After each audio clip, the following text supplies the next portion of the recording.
জন্য আগে মোচাটাকে ভালো করে কষিয়ে নিই। এই যে আলু কেটে নিয়েছি, নারকেল নিয়েছি, বাদাম কুচি নিয়েছি,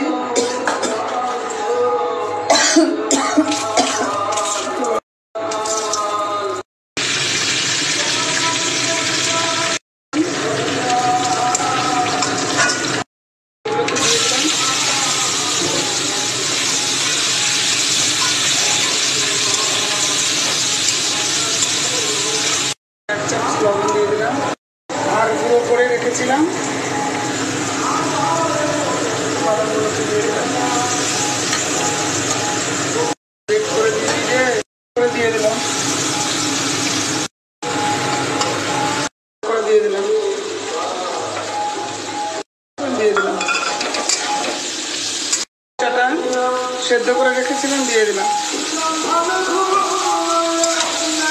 মাংসের গ্রেভি দিয়ে দিলাম। সবাই বলে নিরামিষ, কিন্তু চপ নিরামিষ করে, একটু মাংসের গ্রেভি দেয়, দিলে স্বাদটা ভালো হয়। এবং নিরামিষ করতে চাইলে করা যায়, কোনো অসুবিধা নেই।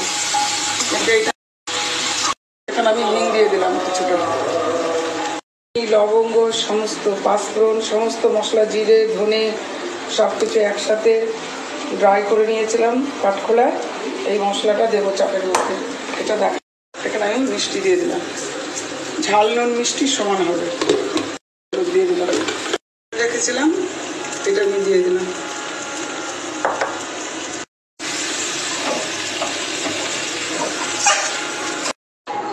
হয়ে গেছে ভাজাটার উপর ভেজে আপনাদের দেখাবো।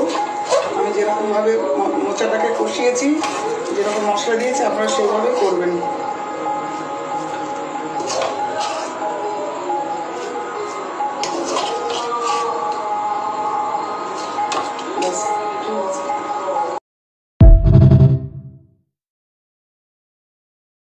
একটা রেসিপি দিতে চলেছি, মোচার চপ।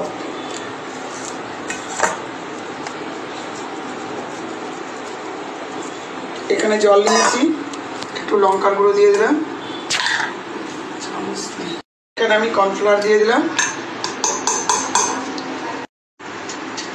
এখানে বেসন দিয়ে দিলাম, কালো জিরে দিয়ে দিলাম, লবণ দিয়ে দিলাম। বেসনের লেয়ারটা এরকম হবে। আমি বিস্কুটের গুঁড়ো দিয়ে করি নি, কিন্তু বেসন দিয়ে করছি। মোচার চপ বেসন দিয়ে ভালো লাগে। ভালো করে যত ফেটাবেন চপ তত খাস্তা হবে। একটু গরম তেল দিয়ে দিলাম,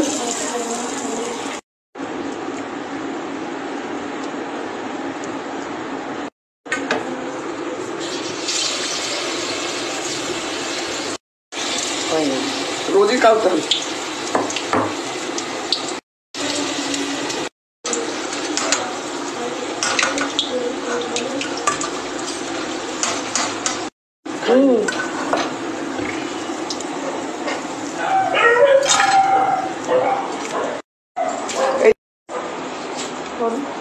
সব করবো নাকি?